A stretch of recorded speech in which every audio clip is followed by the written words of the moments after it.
கடகராசி என்பர்கள் இந்த வாரத்தில் நிதானமாக இருக்கணும்.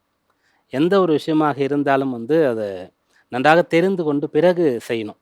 பிறரிடத்துல பேசும்போதும், பிறரை அணுகும் போதும், பிறரை நண்பராக ஏற்கும் போதும், விரும்ப முற்படும் போதும், எந்த ஒரு சமயத்திலும் சரி, ஒரு வேலைக்கு போறீங்கனாலும் உங்களுக்கு செட் ஆகுமா? ஒண்ணு படிக்க போறீங்கனாலும், இது உங்களால படிக்க முடியுமா? இத படிச்சா வேலை கிடைக்குமா? அப்படி எல்லா ஆங்கிள்லயும் நீங்க இந்த வாரத்தில செய்ய ஒரு ஒரு நாள்லயும் செய்யக்கூடிய ஒவ்வொரு வேலையும் சிந்தித்து செய்தா உங்களுக்கு எந்த தடையும், பிரச்சனையும் கிடையாது. நல்லபடியா செய்து முடிப்பீங்க.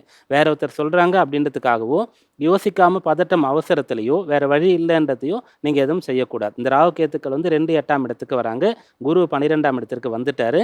அதனால இப்போது இருக்கக்கூடிய சூழ்நிலையில உங்களுக்கு குழப்பம் அதிகமாக அவ்வப்போது ஏற்பட்டு கொண்டே இருக்கும். எப்பல்லாம் உங்களுக்கு இந்த சந்திரனுடைய கதி சாதகமா இருக்கிறதோ, அப்பல்லாம் ஓகே. சந்திரனுடைய கதியும் சாதகமா இல்லாத போது, நெறைய டிஸ்டர்பன்ஸா நீங்க இருப்பீங்க. உங்களுக்கு ஒரு டிஸ்டர்பன்ஸ் உங்களுக்கு இருக்கும். அதனால நீங்க தெளிவாக இருக்க வேண்டியது அவசியம். தெளிவாக இருந்து தெளிவாக ஒன்றை செய்யும்போது நல்ல பலன் கிடைக்கும். புது நபர்கள், புது விஷயங்கள்ல எச்சரிக்கையாக இருந்தா போதுமானது. எந்த ஒரு கவலையும், பயமும் உங்களுக்கு தேவை. இந்த விஷயம் எல்லாத்தையும் எதிர்கொள்றதுக்கு நீங்க என்ன பண்ணலாம் அப்படின்னு சொன்னா, அம்பிகை வழிபாடு அனுதினமும் செய்யணும்.